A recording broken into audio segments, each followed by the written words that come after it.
तो welcome to our next lecture जहाँ पे हम formation and reorganisation of Madhya Pradesh देखेंगे। तो थोड़ा बैकग्राउंड देखते हैं, ठीक है, किसका, हिस्ट्री ऑफ मध्य प्रदेश का, जहाँ से ये फॉर्मेशन एंड रीऑर्गेनाइजेशन चालू होता है। तो मध्य प्रदेश लेजिस्लेचर जो है 1913 में आ गया था, ठीक है। जब क्या हुआ, उस टाइम पे central province of legislative council, ठीक है, CPLC जो फॉर्म्ड हुई कब, 8 नवंबर 1913 में। लेकिन उसके बाद 1913 में जब इस MP की लेजिस्लेशन फॉर्म हो जाती है, ठीक है, उसके बाद लेटर 1935 में गवर्नमेंट ऑफ इंडिया एक्ट पास होता है और वो प्रोवाइड करता है कि वहाँ पे इलेक्शंस हो सकते हैं। तो वहाँ का जो पहला हमारा इलेक्शन हुआ था उसका जो था उसकी डेट आपको याद रखनी पड़ेगी, वो थी 1937 में। लेकिन उसके बाद ग्रेजुअली जब हमें आज़ादी मिल जाती है 1947 में, तो सेंट्रल प्रोविंस, ठीक है, एंड बेरार और कुछ प्रिंसली स्टेट मिला के मर्ज होके क्या बनता है, हमारा न्यूली स्टेट्स, ठीक है, जिसे हम कहते हैं मध्य प्रदेश।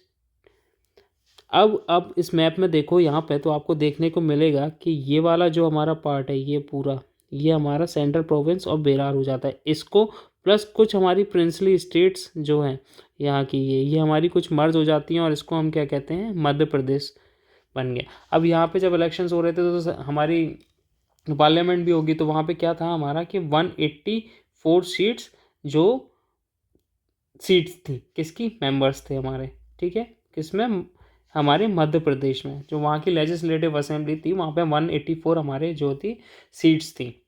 फिर हाउएवर लेकिन जो हमारा प्रेजेंट डे का मध्य प्रदेश था वो फॉर्म हुआ हमारा 1 नवंबर 1956 में, ठीक है। अब क्रिएटिंग कैसे मर्ज हुआ, तो वहाँ पे मर्ज हुआ कि मध्य प्रदेश हमारा ऐड हो गया। मध्य प्रदेश में क्या क्या आया, हमारा जो central province and Berar and princely states को मिला के कुछ हमारा मध्य भारत वाला पार्ट आया, फिर विंध्य प्रदेश वाला पार्ट आया, भोपाल स्टेट वाला पास आया। जैसे कि आप इसमें देख सकते हो इस मैप में, तो आपको देखने को मिलेगा कि आपको भोपाल वाला कुछ पार्ट आपका इंक्लूड हो गया, विंध्य प्रदेश का हो गया जो विंध्यन रेंजेस वाला पार्ट है। देन आपको मध्य भारत वाला पार्ट भी इसमें इंक्लूड हो गया। अब इसकी यहाँ पे छोटी छोटी जो लेजिस्लेटिव असेंबलीज थी उसका जो है आपको यहाँ पे सीट्स भी देखने को मिलेंगी। तो वहाँ पे जो मध्य भारत वाला पार्ट था उसमें 79 सीट्स थी और विंध्य प्रदेश वाला जो था 48 सीट्स थी और भोपाल स्टेट वाला जो था उसमें 23 सीट्स थी। अब इन सबको मर्ज करके मध्य प्रदेश लेजिस्लेटिव असेंबली बना दी, जिसे हमने विधानसभा बोलते हैं, ठीक है। जो हमारी पहली विधानसभा थी वो हमारी 5 मार्च ऑफ 1957 में डिसॉल्व हो जाती है, जो कि वेरी शॉर्ट ड्यूरेशन था। तो ये एक बहुत ही इंपॉर्टेंट क्वेश्चन हो जाता है। जो हमारी पहली विधानसभा जो थी 5 मार्च 1957 में डिसॉल्व हो जाती है। फिर सेकंड आता है हमारा जो हमारी इनिशियल स्ट्रेंथ थी, जो हमारा मध्य प्रदेश लेजिस्लेटिव असेंबली की जो हमारी इनिशियल स्ट्रेंथ थी वो थी हमारी 288, बट वो लेटर इन्हेंस करके 321 हो जाती है। ये भी आपका इंपॉर्टेंट क्वेश्चन है, आपसे पूछ लेगा कि जो हमारी इनिशियल स्ट्रेंथ जो है मध्य प्रदेश लेजिस्लेटिव असेंबली में थी या विधानसभा में थी वो कितनी थी। तो अगर दो ऑप्शंस आते हैं 288 तो उस पर कर दीजिएगा, अगर थोड़ी लेटर इनहेंस वाली बताता है तो 321 आ जाएगी। अब 1 नवंबर 2000 में जब हमारा छत्तीसगढ़ जो है सेपरेट होता है मध्य प्रदेश से, ठीक है, उस टाइम पे क्या होता है कि हमारी जो MP थी वो यूनिकैमरल स्टेट थी, मतलब वहाँ पे सिर्फ विधानसभा थी, विधान परिषद नहीं थी। फिर वहाँ पे सीट्स जो रहती हैं वो विधानसभा पे भोपाल में सीट रहती है, करेंटली 230 मेंबर्स रह जाते हैं और 55 डिस्ट्रिक्ट और 10 डिविजन्स ये अभी करंट के हिसाब से रह जाते हैं जब हम कब की बात करते हैं, 2000 के बाद की। अगर हम बात करें कि स्टेटस ऑफ MP फ्रॉम 1946 से लेके 1956, ठीक है। अब मैं यहाँ पे बता देता हूँ कि 1956 में हमारा स्टेट रीऑर्गेनाइजेशन को बिल को पास करा जाता है। अब इसका ये बस इतना याद रखना, फिर हम आगे वीडियो में इसको समझेंगे। अब area of MP divided into 3 parts. जब अगर मैं बात करूँ 1946 से लेकर 1956 की, तो हमारा जो मध्य प्रदेश है उसका एरिया जो है 3 पार्ट्स में डिवाइड होता है, part A, part B, part C और पार्ट C का सब पार्ट C। तो पार्ट A में तो प्रोविंस रहता है नागपुर, वहाँ का उसका कैपिटल रहता है सेंट्रल प्रोविंस और बेरार, ठीक है। उसको जो हेड करते हैं रविशंकर प्रसाद करते हैं। फिर पार्ट B की मैं बात करूँ तो मध्य भारत में उसका जो कैपिटल रहता है इंदौर और ग्वालियर रहता है, विंध्या का रहता है वो रीवा रहता है, ठीक है। भोपाल का जो रहता है वो भोपाल ही कैपिटल रहता है, उसको पंडित शंकर दयाल जो है उसको हेड करते हैं। फॉर्मेशन ऑफ MP होता है 1956, ये आपने कई बार पढ़ लिया है और उसको याद भी रखने की ज़रूरत है, ठीक है। फिर 1956 में फॉर्म होता है तो स्टेट रीऑर्गेनाइजेशन जो है कमीशन एक फॉर्म होता है, उसके हेड होते हैं फजल अली कमीशन, ठीक है। फजल अली जो है उसके चेयरपर्सन होते हैं, ठीक है। और तभी जो है लिंग्विस्टिक के आधार पे जो है इंडिया के जो स्टेट्स हैं उनको भाषा के आधार पे स्टेट्स को बना दिया जाता है, ठीक है। अब आगे बढ़ते हैं, अब स्टेट रीऑर्गेनाइजेशन कमीशन के बारे में जानते हैं, जो मैं अभी आपसे डिस्कस कर रहा था। तो उसके मेंबर्स जो थे हमारे फजल अली थे, ठीक है, वो हमारे चेयरमैन थे। एच एन कुंगरू जे मेंबर थे हमारे, और के एम पानीकर ये भी हमारे मेंबर थे। फिर स्टेट रीऑर्गेनाइजेशन एक्ट पास होता है, ठीक है। एमपी फॉर्म्ड होता है। एमपी फॉर्म्ड होता है जब, अगर आप देखो, जब स्टेट रीऑर्गेनाइजेशन पास होता है और एमपी फॉर्म होता है तो उस टाइम पे ये 43 डिस्ट्रिक्ट और 9 डिवीजन के साथ एमपी जो है बनता है। ये आपको याद रखना है, ये वेरी इंपॉर्टेंट है कि ये पूछ लेगा आपसे कि जब स्टेट रीऑर्गेनाइजेशन एक्ट पास होता है वो कब होता है, वो 1956 में होता है। और जो कितने डिस्ट्रिक्ट एमपी में उस टाइम पे कितने डिस्ट्रिक्ट थे, तो 43 डिस्ट्रिक्ट थे, और कितने डिवीजन थे, 9 डिस्ट्रिक्ट थे। और ये 7th कॉन्स्टिट्यूशनल अमेंडमेंट से होता है। 7th कॉन्स्टिट्यूशनल अमेंडमेंट भी 1956 में ही पास हुआ था।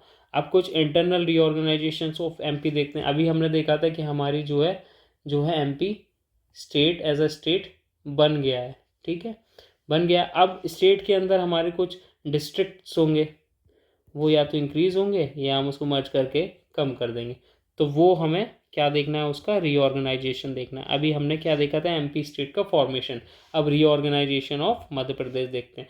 1972 की बात है कि जब 2 मोर डिस्ट्रिक्ट हमारे और इस्टेब्लिश होते हैं, भोपाल फ्रॉम सीहोर, मतलब सीहोर से भोपाल निकल के आता है तो हमारा एक डिस्ट्रिक्ट और बन जाता है भोपाल।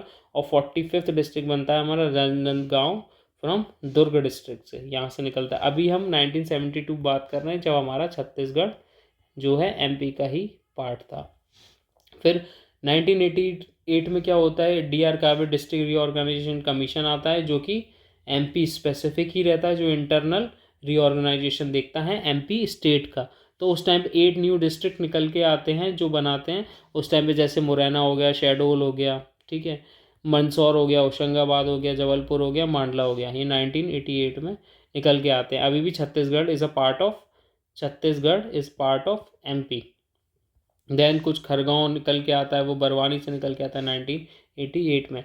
अब आती है 2000, 1 नवंबर 2000, तब छत्तीसगढ़ सेपरेट हो जाता है विथ 16 डिस्ट्रिक्ट्स एंड 3 डिवीजन्स। तो ये वेरी इंपॉर्टेंट क्वेश्चन हो जाता है कि हम जब एमपी से छत्तीसगढ़ निकलता है तो उसमें कितने डिस्ट्रिक्ट रहते हैं, उसमें 16 डिस्ट्रिक्ट रहते हैं और 3 डिवीजन्स रहते हैं। लेकिन जब एमपी से छत्तीसगढ़ निकल रहा होता है तब एमपी के पास कितने डिस्ट्रिक्ट रहते हैं, तब 61 डिस्ट्रिक्ट रहते हैं और 12 डिवीजन्स रहते हैं एमपी के पास, ठीक है। ऐसे समझो आप, देखो जब एमपी में, ठीक है, 2000 से पहले हमारे पास कितने रहते हैं, 61 डिस्ट्रिक्ट्स एंड 12 डिवीजन्स। फिर छत्तीसगढ़ जो है निकल जाता है तो कितने डिस्ट्रिक्ट के साथ निकलता है, 16 जो है डिस्ट्रिक्ट के साथ और 3 डिवीजन्स के साथ। तो अब रिमेनिंग जो हमारे पास रह जाते हैं वो बेसिकली हमारे पास कितने रह जाते हैं, 43 डिस्ट्रिक्ट रह जाते हैं, और कितने डिवीजन्स रह जाते हैं, 9 डिवीजन्स रह जाते हैं, क्योंकि 3 डिवीजन तो उसमें चले गए, 12 में से 3 गए तो कितने बचे, 9 डिवीजन्स। तो ठीक है, तो 43 डिस्ट्रिक्ट और 9 डिवीजन्स एमपी के पास रिमेनिंग रह जाते हैं, 45 districts and 9 divisions. Okay guys, अब आगे बढ़ते हैं। अब बात करते हैं हम कि 2000 के बाद, ठीक है, एमपी में स्टेट डिस्ट्रिक्ट्स में क्या क्या चेंज है। तो 2003 में 3 मोर डिस्ट्रिक्ट्स निकल के आते हैं। वो किससे, बुरहानपुर से खंडवा निकलता है, सॉरी खंडवा से बुरहानपुर निकलता है, खंडवा से बुरहानपुर निकल के आता है, गुना से अशोकनगर निकलता है और शहडोल से अनूपपुर निकलता है। अब ये 2003 में निकलते हैं, ये आपको इंपॉर्टेंट है, ये याद रखने पड़ेंगे। खंडवा से बुरहानपुर, गुना से अशोकनगर, शहडोल से अनूपपुर। फिर 2008 में 2 और डिस्ट्रिक्ट निकल के आते हैं, झाबुआ एंड अलीराजपुर।